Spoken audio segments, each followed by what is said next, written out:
The answer to this question, why do the greats exist, is so obvious to me. It's a very translucent sort of thing. And it comes from just my observations in nature. There's no pulp fiction, there's really no ancient fucking scroll that sort of led me to these conclusions, but this is just very observable in the real world. And I do want to start with a kind of alembic around Mike Tyson, because Mike Tyson is a quintessential marquee example of someone who overlaid a tremendous, outrageous amount of strength and power over his insecurities and over his pain and over his shame. Okay? If you've ever seen the Mike Tyson documentary, which I urge that you do, there is a scene in the documentary, and he's very emotional in the scene, and he's talking about his relationship with Cus D'Amato, his coach. And he's like, something to the effect of, I knew that when I was working with Cus that I would never, ever get bullied or punched down again. Basically making an ode and harking back to his childhood of immense bullying and abuse. Guy had a very rocky upbringing. And he's borderline in tears. He's sobbing as he says this in the documentary. And he's like, once I went under the tutelage and the wings of my coach, he's like, I knew that those days were over. And essentially what this is not only the masculine impulse, but it's also proof that the body and the mind and the psychology and the hardwiring, particularly in the reptile brain, is a lot fucking smarter than you are. Do you understand? When there is a pain point in someone's biology, especially from an early age, there's early imprinting, there's a scar there. The body very intelligently will cast an entire personality around ensuring that that trauma and that pain is not experienced again. And in Mike Tyson's case, the bullying, whatever the fuck it was that he sustained as a youngster, there was something awakened in him. The Kraken, right? The Leviathan rose up from the deep blue and said, look, motherfucker, I am going to become the greatest brawler, the greatest power puncher, the greatest pugilist, the greatest entertainer of my era, just to incubate the pain of being a small fucking child and getting my ass beat. Like, that's how powerful a man really is. And every man on earth has this readily accessible to them. I dare you to show me a single great that is not overcompensating for some watershed moment that occurred in early life that caused them a tremendous amount of trauma. Everything is an overcompensation. Do you actually think that you get a Google arbitrarily?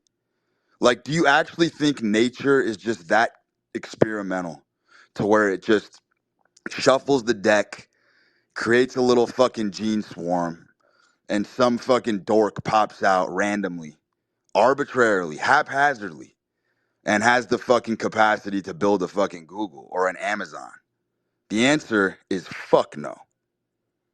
The answer is fuck no. The engines, the coagulation of forces, the clashing of forces within a human being in order to even have the drive to go produce an instrument of that kind of magnanimity can literally only be fostered through pain and suffering. And if you want to get down to the nuts and bolts of the value of pain and suffering, this is it right here. We're talking about it. We're talking about it because I would say 99% of the planet doesn't even really understand where their drives or impulses are coming from. And I'm here to tell you 9 times out of 10, you are being driven, especially if you're of the manic kind. If you're of the manic cloth, you are being driven by something that is far bigger than you, far more powerful than you. You know, there's many things in life that you can brute force. Many things. You can brute force your way through a lot of stuff in life. The forces that I'm discussing right now are not brute forceable in any way, shape, or form. It's a power that will fucking bring you to your fucking knees. It'll make you suck wind. It'll punch the living fuck out of you if you don't honor it. And so you only spawn a specimen like Mike Tyson because of that pain point, because of that infliction. And so he was blessed. And I want to make this very clear. He was blessed with the curse of having to avenge, keyword avenge, whatever the fuck happened to him in his childhood, his perception of it, right? Some people are far more sensitive to pain for whatever reason. You know, there's same household siblings that their parents split up very early when they're young. One brother really is not shaken by it. The other brother might be royally fucked up by it. The brother who's royally fucked up by the divorce goes on to hack and slash his way to the top because he's avenging that pain. He's avenging that first exposure to heartbreak, which we all know is probably the true red pill for men, right? The first time you experience heartbreak as a man. And this can come in so many shapes and sizes. You know, for a lot of guys, the first heartbreak was being in the house and seeing their parents divorce from an early age because that felt like disloyalty. The Disneyland, you know, whitewashed picket fence family image crumbles apart in front of a young child's eyes. How does he respond to that? You know, the rose tinted glasses, they get fucking crunched on by cloven hoof. You know, these things happen all the time. And some kids have a very, very severe abreaction to that experience. And they go on to battle these forces within them that want to protect them from ever experiencing anything remotely similar ever again. And that is every great, anybody you see at the top, anyone you see with the gift of gab, anyone you see who becomes a fucking academic genius, anyone who fucking makes some avant-garde invention. I'm here to tell you, it's stemming. That impulse is not natural. It is stemming as an abreaction to pain. The other thing that's interesting in that documentary, because this flies in the face of a lot of the rhetoric on Twitter, is that Mike Tyson is crying in that scene on camera. I mean, he's literally somewhat bawling his eyes out. Now, I've seen a lot of keyboard warriors say how men should never, ever, ever publicly cry, or men should never, ever be seen crying. It's very, very nuanced because I had a tweet from 2020, I believe, which I think has aged very well. And I said something to the effect of that an alpha is at his most alpha when he cries. And I do believe this is true. There is not one man walking the face of this planet. Listen, there's not a woman either who saw Mike Tyson cry in that fucking scene and thought this guy's a bitch. Not one. Not a single motherfucker saw him shed a fucking tear and thought Mike Tyson's a pussy. 0% chance. Because context is fucking everything. Context is everything. We know this guy's like one of the baddest motherfuckers to ever walk the earth. Therefore, he has the privilege to fucking have an emotional outburst whenever he damn well see fit. Context is everything. Then it led me to believe, okay, let's fucking stretch the context a little bit, right? Let's stretch it out a little bit. Let's say a man in a relationship with a woman feels the need, let's say he's going through a fucking tumultuous time and he feels like he just is having a fucking breakdown, he's got to cry. Let's say he goes out of his merry way to cry in private, right?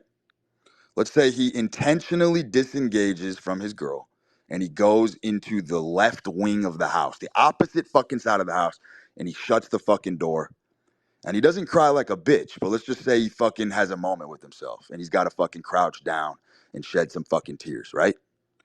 Now, if his woman happens to walk in on him in that context, right?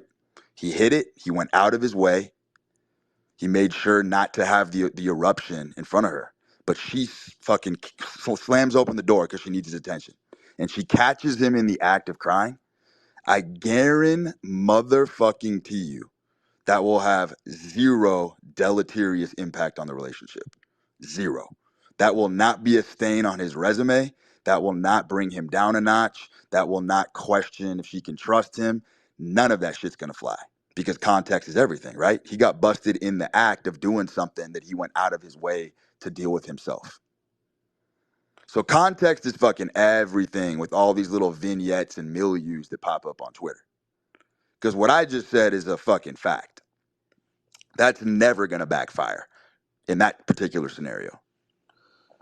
So the bottom line, and this obviously runs counterclockwise, and this is a countervailing theory to modern therapy, is the only viable mental health model that actually only works for men is massive overcompensation.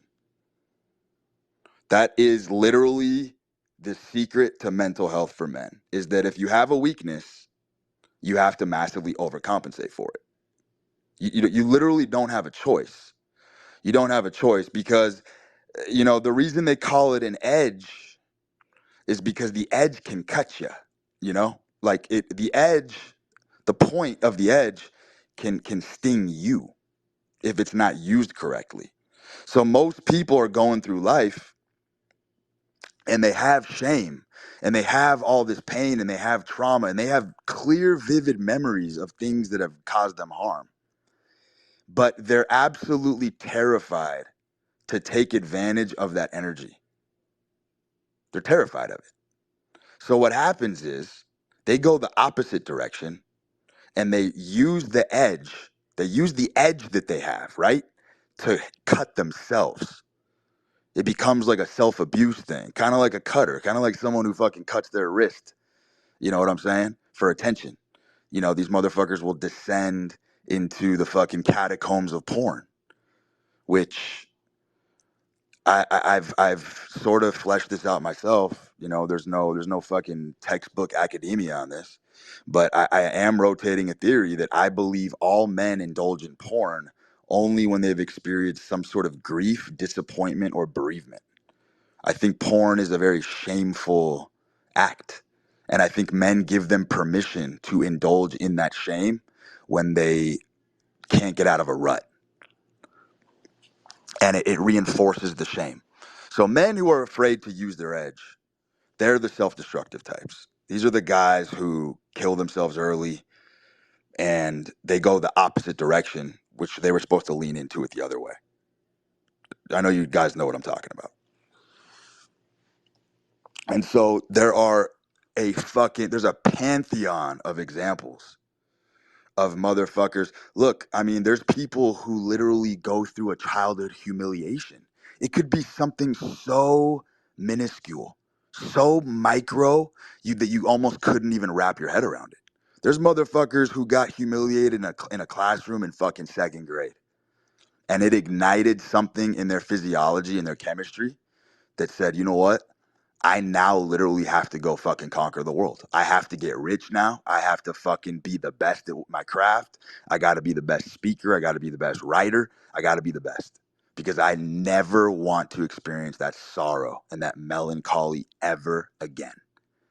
And I will tell you, I have read extensively philosophers try to knead out these sort of masculine blurbs and these masculine sound bites, these masculine quotes. I've seen every philosopher's tried to grapple with masculinity, right? And make it palatable and make it digestible for the common man. It's what every great has endeavored to do this. But I believe in that documentary with Mike Tyson, that one line when he says, I knew when I was working with Cuss that this would never happen again. And you can hear the pain in his voice. There's almost like a shrill sort of up octave that kind of drifts in and out when he's saying it. And the guy literally is tearing up. And I think that right there encapsulates the entire fucking masculine drive to build a civilization, is that this is never, ever going to happen to me again. Ever. You all know how fucking powerful that is. You know how powerful it is when you've been injured or you've been overcome by a severe ailment or a very intense heartbreak. You all know what it felt like to get to the other side of it. You know what I mean? Like, money and power corrupts a man in a different kind of way. Like, we all know when men taste money and power, there's almost no going back. You've crossed the Rubicon. It's very, very difficult to downsize a life once you've had it, right? The only thing that comes close in that intensity of that high is heartbreak. Those are the only two feelings in the male chemistry that are so overwhelmingly intense that it doesn't even make sense to try to fight it. You know what I mean? Like, you actually have to sit there and let it sweep you. You have to let it sweep you away and kind of sweep you off your feet. And there's somewhat of a levity to that. There's somewhat of a grace to that. You know what I mean? Like, on my last spaces, I was toying with the idea that you can be too strong as a man. And I do believe that. I believe that. I believe a lot of men are seeking a form of masculinity that they want to be a rock. Now, you have to understand that a rock does break under a certain kind of pressure. All rocks do. You know what I mean? You do want to be more like bamboo. You don't want to be too rigid. You don't want to be too strong. You know what I mean? Like, that's my weakness. My Achilles heel in this life is that I have made myself way too fucking strong. I can overpower any thoughts in my own head.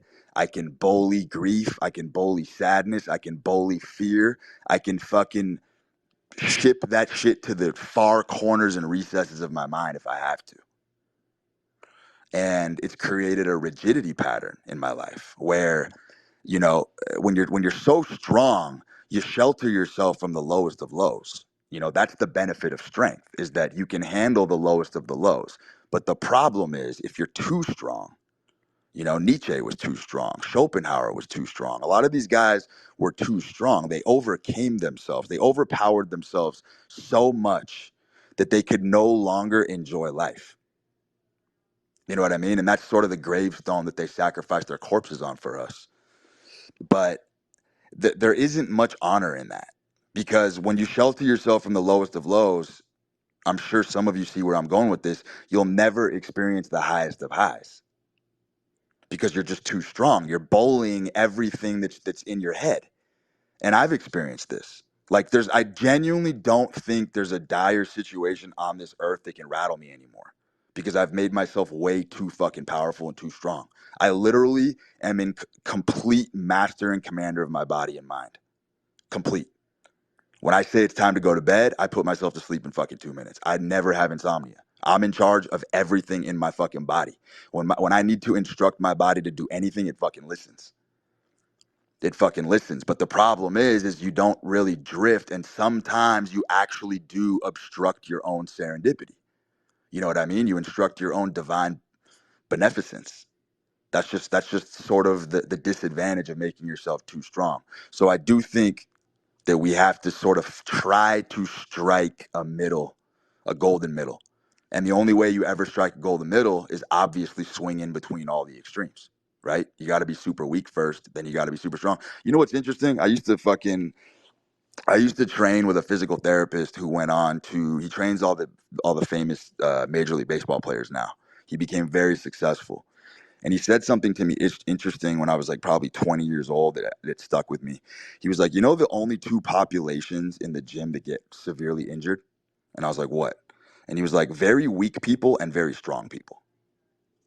And I thought that was interesting, the very strong side. I was like, I guess that does make sense. When you're very strong, your muscles are contracting so powerfully that you can actually fucking cause harm and destroy your own system. So the very weak and the very strong get hurt the hardest. You know what I mean? But the guy just in that fucking sweet spot, he don't get hurt that often. he don't get hurt that often. And I've just found that to be a very, very fascinating sort of philosophy that I've incorporated in my life. I found that to be a very, very powerful piece of wisdom. But look, here's the deal, right? Here's sort of how we connect all the dots here. What therapy does, and the reason why therapy is a horrible approach if you're just starting out or you're like in the middle of a huge problem in your life that you're trying to tackle, you literally cannot get a Mike Tyson. You literally cannot get an Elon Musk. You can't get a Michael Jordan. You can't get any of these people if you introduce therapy into the equation on their quest. It's not possible. It's not possible because therapy will pull you out of the mania, and therapy will make basically the entire function of therapy is to make sure that you don't rise too high emotionally. Okay. Therapy wants to just mediate you out and keep you even keel. It's basically like an SSRI, but the mental version. Okay. It wants to prevent any manic episodes because it's going to tell you that's unhealthy. Now, we all know that men that exploit the fuck out of their manic episodes go to unseen heights in history, right? So, my point is, as I kind of deal with these things and deal with these tough questions, I've come to the conclusion that therapy does make sense at the end of someone's life on the come down. Okay. Like Mike Tyson, all these great figures that we all look up to and revere, and we try to reverse engineer their path to success. You guys have to understand they incur a lot of damage on the way to those peaks, right? They incur a lot of mental damage, they incur a lot of physical damage. Their bodies are destroyed, their mind is destroyed. Spiritually, they're warped. Spiritually, they're defiled. You know what I mean? Like they're just a wreck.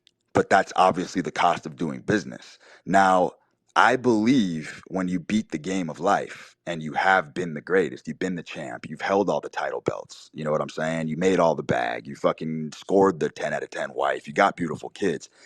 I do think that when you get to the top of the peak and you are mangled, I do think possibly there's a slot for you in therapy at that point because now you can walk back. Now you can afford to walk back some of the damage that you've incurred. You know what I'm saying? Like you can walk some of that back now. Now you can afford to unwind and decompress. Now you can start going to hot springs and sort of fucking dealing with these like tantras and fucking, you know, the Vedas, whatever the fuck you want to do. But you got to win first. You know what I'm saying? You have to get to the top first, and you're always going to get to the top unrecognizable to yourself. You're always going to be a mangled mutant. You know what I mean? You're not going to know who you are at the top from where you started. And I think that's what stops people from stepping forward the most is people will claim that the reason they don't go after things, that the reason they don't go after lofty or heroic goals is because what if I fail? How am I going to pay my rent? Am I going to starve? Am I going to be dead? Am I going to lose my shelter? We all know that's a crock of shit. We all know in modern day America, being homeless is a choice. You can pay your bills blindfolded in America right now. We all know that's true, right? It's not that you're afraid of survival. It's not that you're afraid of what you're going to do when you fail. It's not that you're afraid about your rent. That's the front. That's the excuse. What you're really afraid of is coming out the other side a completely different fucking person than the one that you recognize now. That's what you're afraid of. Because you might think there's no coming back from that. I'm gonna fucking launch open some questions here. Zachary, what's up, buddy? So yeah, quick question, keep it brief. Appreciate the time. So I'm making like 100 to 150 cold calls a day, crushing my pipeline. Why are people in corporate America telling me cold calling doesn't work when it does? Like, what is up with that? Like, I know you said corporate America, like females are taking it over, but now I just feel like it's just like straight pussyville. Like, why are people telling me cold calling isn't working when it does? I mean, dude, it's the whole shotgun versus sniper approach, right? Like, Right. obviously, the shotgun does work. If you fucking, shoot grape shot all over town, of course you're gonna fucking score some hits. I mean, that's not the approach that I would take in this landscape. I think the sniper makes a lot more money.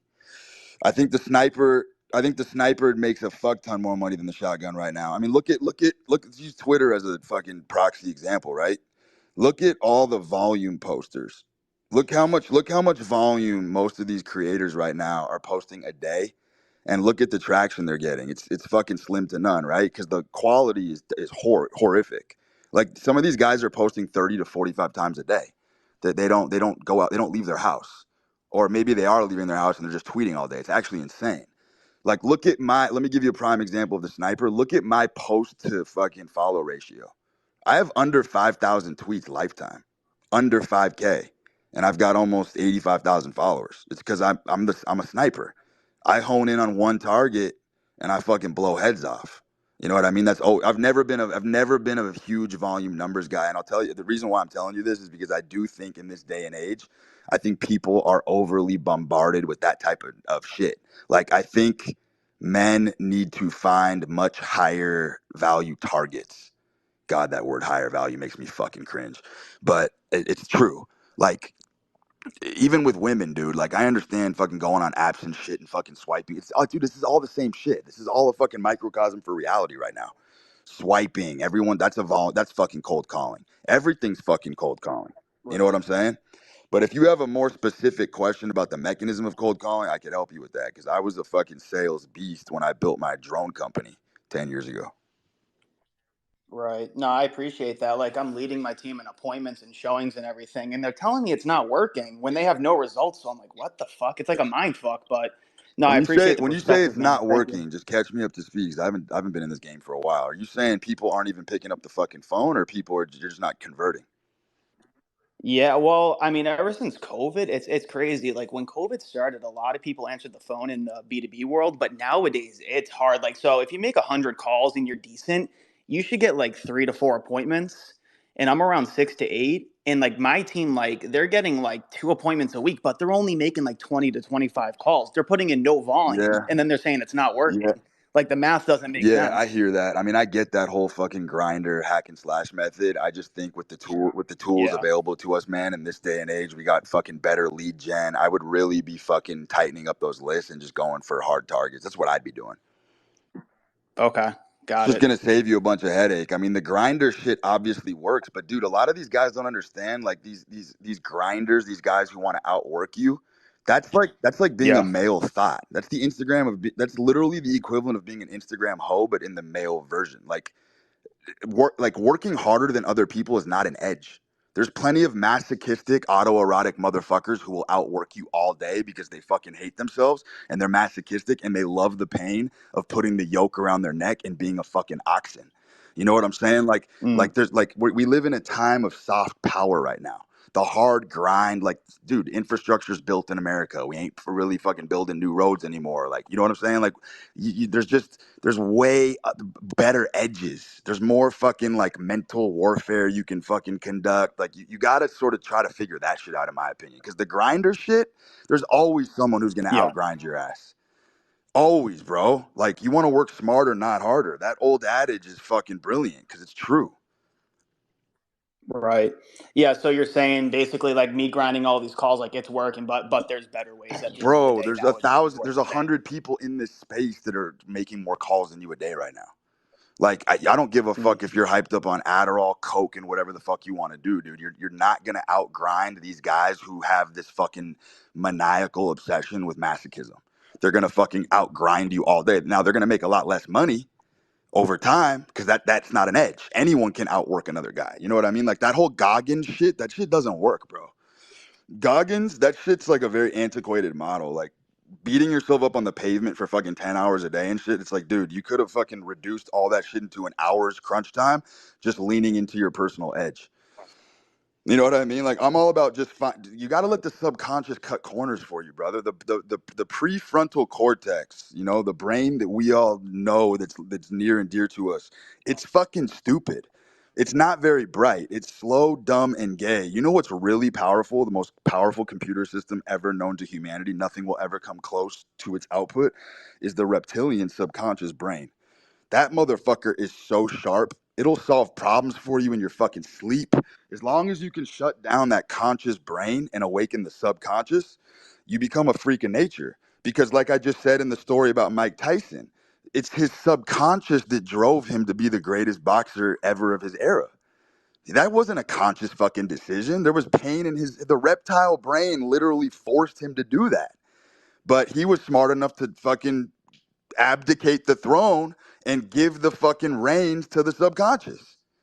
So, I would put your fucking brain to sleep tonight and literally just let your fucking subconscious start doing some processes, bro. Because I think the grinder shit is super gay right now. But I Appreciate appreciate the your advice, question. bro. What's up, Dawson? What's up, Brute? I got a quick question for you, man. What Shoot. is your view on consistency? And what I mean by that is like, do you think no matter what business model or route you go down, do you think if you're consistent enough, you could truly make it in that business model? Yeah, I do. I've never seen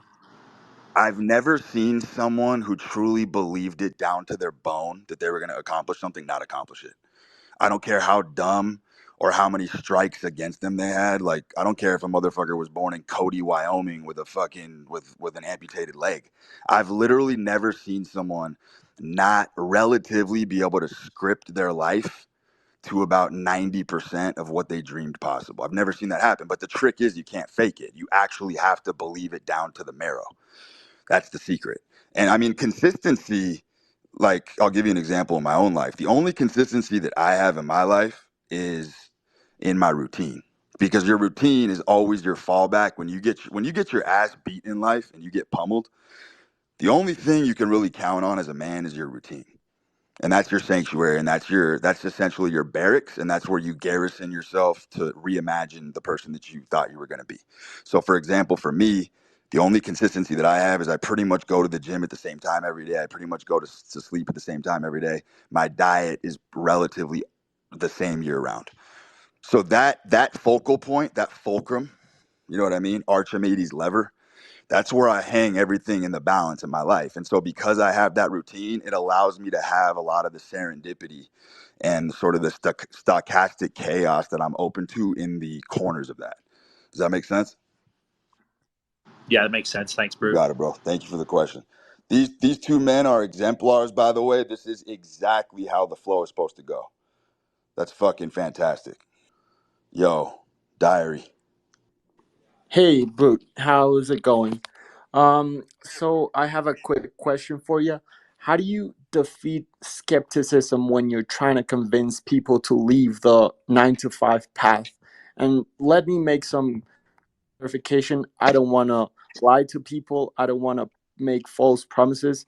Entrepreneurship is definitely not a quick path to success. It's definitely not easy, but people don't want to leave their comfort zones. So how do you attack this in the best way possible while remaining an honest guy? Brother, anyone who, look, there's a certain amount of fate that's baked into the equation with all these situations, okay? Anyone that's working a 9 to 5 right now, they don't have that perennial sting that I'm talking about that Mike Tyson had, or they wouldn't be doing it. You know what I mean? Like, you guys got to understand the classic definition of a normie, or what we consider as an NPC or a normie on Twitter, is basically just someone who's been unable to harness the pain in their life. They've been really unable. They fumbled the ball so many times that they basically need the dictation and direction from a human, right? From a human specimen.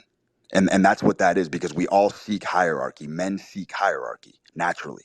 Some of us get it from the divine. And when I say the divine, I'm obviously talking about that sort of spearheaded spirit that Mike Tyson experienced. People who've had insane trauma, they are going to get that dictation from the subconscious, which feels like divinity. It feels like a divine intervention. Now, trying to convince someone in a 9 to 5 to go the entrepreneur route is insane, because that person literally is in that situation because they're not harnessing their gifts. They don't have an edge. But I've said this before, and I don't want to downplay this because I'm being very, very fucking serious when I say this. I truly do believe if you don't have a discernible talent readily available at your fingertips right now, if you don't know what you're good at and you're in your mid 20s, you should double down on being a hyper normie. It's not really a bad path. It's really not. Like, you can go very far being lukewarm. You can. Many people have done it. You know what I mean? Many people are living a coherent philosophy right now. Tens of millions of people in America are living a coherent philosophy right now that you could not sell because it's not sexy. But there's tens of millions of Americans who have a family, they got beautiful kids, and they make a little bit of scratch. You know what I'm saying? And they don't really need to go beyond that. So, I mean, I'm all about leading by example. I don't I don't believe in fucking intervention. I don't believe in trying to steer people on fucking, bizarre paths. That's just not my thing. So that's the answer. Thank you. Yeah, that makes sense. So don't try to convince No, those because who they're are in that already they're in the in that path. position for the same reason Mike Tyson was in his position. Do you understand? There's a Yeah, harmony in nature, man. This biome cannot be disrupted. Nature is the great balancer. It's the great equalizer. It puts people in positions. People end up exactly where they belong. I'm telling you that for a fact. All roads lead to Rome. It means that whatever your destiny is supposed to carry you to, you will end up there no matter what fucking path you take. That's just a fact. So that's going to happen. So those people are slotted there for a very, very, very specific reason. And I love those motherfuckers because the universe works fucking perfectly. We have a perfect balance of 9 to 5ers and we got a perfect balance of maniac fucking, titans of industry. And it's like my boy always told me when I was growing up. And I'll never forget this quote. My best friend in high school, he said, Brute, he's like, if there was only less than 1% more of people like you on this earth, he's like, the fucking earth would spin off its fucking axis into eternity and we wouldn't have a planet. And I thought about that. He's right. You know what I mean? Like, there's only a certain fucking divvy. There's only a certain fucking allotment of maniacs and fucking titans of industry and killers. And like, everyone goes exactly where they're supposed to go. That's kind of the beauty of life. And that's I don't say that to cause pain. I say that to cause alleviation. There should be peace in knowing that. It's that makes absolute sense. there Yeah, are holy warriors that for sure have been able to intervene with the hands of fate. I'm not denying that. I do believe there are some men who, for whatever reason, their job and mission in this life is to try to intervene with their fate as much as fucking possible. And that's the biggest gamble of all. That's all I'll say. I'm already on my 5th cig, by the way. Lungs feel incredible. Yo, Brute, can you hear me? What's up, brother? Yeah, I was wondering what's your take on cheating? Because I haven't really heard you speak about that. Is it like the same as Tate's or? Nah, I'm not a fan, dude, at all. I think if you have to do anything sneaky behind a woman's back, you're pretty much a fag. I think if you want to do that behavior, you need to set the tone from the beginning and tell her straight up, like, I'm gonna be with other women. I think that's the hardest, bulletproof, foolproof way to go. I 100% do not advocate lying to women at all because I've seen pathological liars lie to women, and women are fucking hounds, man. They're fucking hounds. They will always, always sniff it out. It's a matter of time. And then you just look like a complete fucking loser when you get busted. Because it's the least alpha thing you can do is to get caught in a lie with a woman. Literally. There's nothing more heinous to your image to a woman than when you get busted in a lie. Because the even in her biology, she's like, this motherfucker is so weak that he couldn't fucking stand with his chest out and tell me who he was. You know what I'm saying? Like, they have a super fucking built-in cringe mechanism for that shit. And then when the man gets caught lying to a woman, she just sees you as subhuman. She literally sees you as subhuman. Like, you're less than a dog. You're literally less than a dog. And I don't, there's nuance there, but we'll get into that another time. Zaid, what's up, buddy? What's up, bro? Appreciate the time. So I'm gonna lay out a dichotomy for you, and I want to see kind of where you land in between. So I've heard you talk a lot about ideas centering around a lot of our edges or vices or fate, and you talk about it like it's super fixed into our identity. And I've had this philosophy where I believe our identities are super malleable, even though, or even the people that say think they're extremely introverted, that they can actually change that, right? So, an example for me is I quit nicotine a few months back, and I literally thought I never would ever quit it. And looking back, I realized it's because I literally associated nicotine with being gay.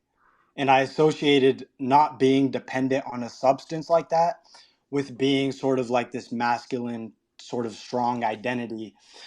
So just curious to see where you land in between the rigidness of our attributes versus the malleability. Yeah, that's a good question. I think you're fucking with a lot of abstraction there. I think a lot of things in life are certainly immaterial and, definitely transmutable for sure. But you're playing with a mental paradigm. You know what I mean? Like you want to talk about the core of a man. I don't think anyone can convince me is malleable. I do think there's obviously modifications that can be made on the periphery of a man for sure. There's habits that you can absolutely cut out, etc. However, like I said on the last spaces, you're playing a dangerous game of Jenga. You know that game where you build the blocks and you take a block out and the whole fucking pillar falls? You never know when you change a habit how many other strengths in your habits that you're actually killing and suffocating. You never know. It might seem like cutting out nicotine is the move because you might be feeling good and you might be riding the high of just proving dominance over your own mind. And I'm a big fan of that, by the way. I'm a huge fan of proving to myself that I'm in charge of what I'm doing, for sure. I think that's absolutely beneficial, 100%. So I think showing yourself that you were able to do that shows that you're in control of the game for sure. However, it's sort of an abstract mental thing that you're playing with. You know what I'm saying? It's not something really tangible. It's not tangible within yourself. It's not something that you really feel. Like we could play these games all day long with ourselves mentally to show us how tough we are or how fucking spirited we are. You can do it with the no fap thing. There's guys that fucking, don't jerk off for 6 months to show themselves that they're fucking on some fucking, J- Christian Judeo crusade, and they fucking think they're the next coming of Jesus because they went 6 months without touching themselves. You know what I mean? Like there's all sorts of fucking mental deception and trickery we can play on ourselves, which is why I'm telling you. And the only weakness I see in the theory that you just mentioned is the fact that you're in the conscious. And like I just outlined, the conscious is very dumb compared to the subconscious. It is. It's stupid. Yeah, I definitely get that. That's interesting that you said that because I just got addicted to nicotine again, kind of to get a lot more work done because I noticed I was a lot more productive. So that's definitely interesting. Of course, Appreciate it. brother. That was a good question. Thank you. Guys, I also want to explain something to you. When I tell you the body is fucking genius, like I'm not kidding. Like even down to the health issues that your body gives you. Like your body gives you signals of everything that's going on. It's so much smarter than you. So when you develop like a mental pathology or some kind of vice or addiction, like your body is doing that on purpose. Do you understand? Your body is illuminating a path for you. And if you pay attention, it's revealing a lot of sources of pain that you're running from. And the whole idea is to take that fuel and put it into something that's a little bit better. The body don't make mistakes. You know what I'm saying? It doesn't. It doesn't give people maladaptive personalities and turn people weird and crazy for no reason.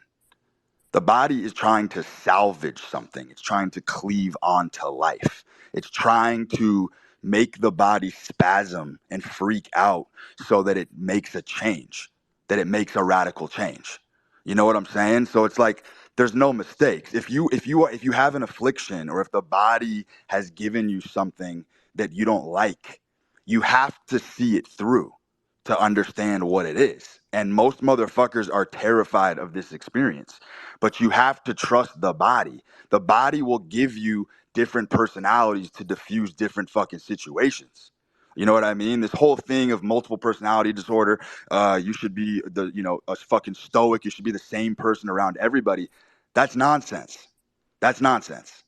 Different people, different scenarios, different situations require different fucking methods. You know what I'm saying? That's why I think virtue's kind of gay, to be honest, because some situations in life do require you to be sneaky. Some situations in life do require you to tell a fucking white lie. You know what I mean? Like you can't just stick your fucking flag in the soil and proclaim that I'm a virtuous man and I never, then you're the rock. You're the masculine rock that I talked about. And you're going to crack under a certain fucking pressure.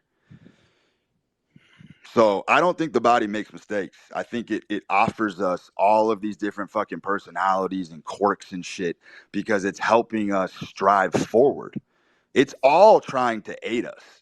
It is. You know what I mean? Like even the bum who goes crazy, the bum has lost his mind and he's going crazy because he has a better chance of procreating in a crazy state than he does in the lethargic state, pushing his motherfucking cart at the fucking beach and not staring at a human soul.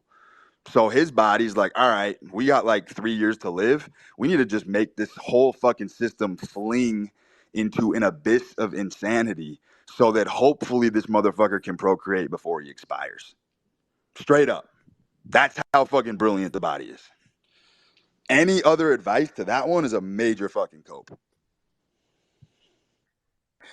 So what do you think about homosexuality or like say like pedophilia when it plays into that, right? These people having these toxic afflictions. That's kind of an interesting Well, thought. I think homosexuality is a cultural strain right now. I think it's sort of eugenic in a way. I think that the dating market for men has become so steep. It's so hard to lock down a good solid woman. And I'm not joking when I tell you this. This is my personal theory.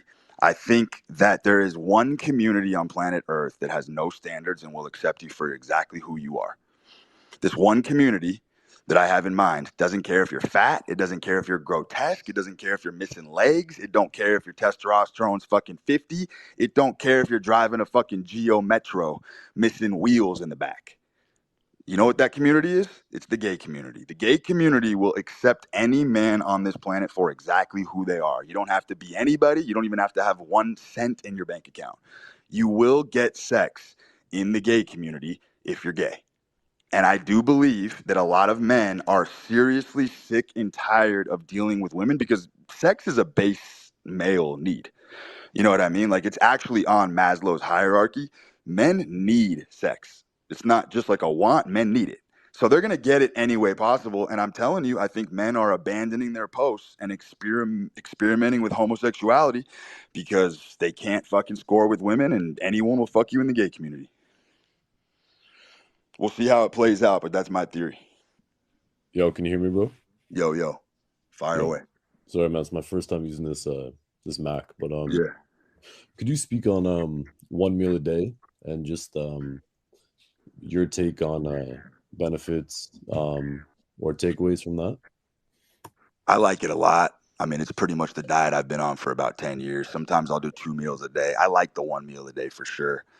Yeah, I don't like the idea of having to constantly fucking pillage a fucking pantry or a fridge for food at all. And I do enjoy the sensation of hunger. I think it's one of the like I it's crazy, man. Even with water, I don't know why people think water is so fucking healthy, but it's not. Like, dudes are walking around with jugs of water all day, like just pissing out all their vitamins and minerals. Like, water is not hydrating on its own, by the way. I'm going on a fucking tangent, but I just think it's absurd. Like, people don't understand. Like, you need to change the chemical structure of your water if you want to get hydrated. So you should be putting like Celtic sea salt in it or drinking mineral water. Like, I just don't understand. Like, I don't. I genuinely think most people don't even know what it's like to genuinely feel hungry. Like, it's actually absurd. Like, when I eat, I'm fucking starving. I'm fucking ravenous. You know what I mean? And yeah, that's why I'm able to consume so much animal fat, because if you're not hungry, it's really, really hard to chew the grizzle on a steak. It's really hard to chew the fat if you're just not truly hungry. But if you've ever fasted for like 48, 36 hours and you get a fucking T-bone, you are polishing that motherfucker. You could put that fucking bone in the Smithsonian Museum. It's so polished. It's so fucking polished because the fat is so delicious when you're truly fucking hungry. So that's always kind of my barometer when I'm eating a steak that's super fatty. If I find myself picking around it and only eating the lean parts, I'm like, fuck, I ate too early. But dude, I mean, this is American culture. People have a fucking oral fixation. People just need something in their mouth to chew on or fucking drink all fucking day long. Walk around any street in America, people have beverages or food in their fucking mouths at all fucking times. It's insane. yeah, 100%. Could you also speak on hesitation, man, and just like Give me context. Give me context for hesitation. Or are you hesitating right now to prove a point? All right, he's hesitating, fellas. Brew, what do you think of full carnivore diet? Full carnivore? Yeah, full carnivore. Like nothing but just straight meat. I mean, whether I mean, it's steak, chicken. I think it's rudimentary. I think it's a good starting point. I think if your body can't handle veggies, I think you have a lot of inflammation in your gut. I think I'm coming full circle with this shit. I think if you can only handle meat, and you can't handle veggies, I don't think that's healthy at all. I think there's a lot of inflammation going on in the gut. But that's a conversation for later. I think my fucking